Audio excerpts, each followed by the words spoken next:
This 1 Degree Outside video is sponsored by Fiesta Shows. Have fun with the whole family June 19th through 22nd at the Acton Lions Club Carnival with Fiesta Shows.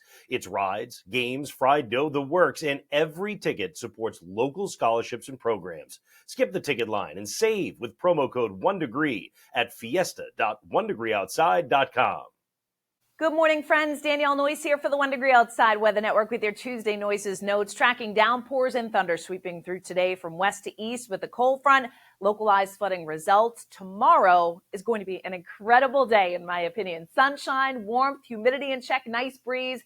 Another helpful hint, by the way, bug spray, sunblock, some extra towels, waters, and an extra set of clothes for the kids. Just things that I keep in the back of my car. You never know when you're going to need them this time of the year. Also threw some paper towels in there this weekend and ended up needing those too. Our app, great tool to have with the wet weather today. Interactive radar, sponsored by CrackX. Click on it, past plus future mode in the bottom right-hand side, so it shows you where things are, where they're going to be going, helps you plan. Videos, of course, right at the top. And our app is free in the App Store and Google Play. Can you believe we're winding down the school year for many kiddos? Even though there's dry spots this morning, raincoat or umbrella may be worth packing because the number of showers and downpours that do spread in over the course of late morning and the afternoon is pretty widespread. And yes, temperatures will be cool, running in the 50s and 60s, but it will feel sticky as the humidity goes up.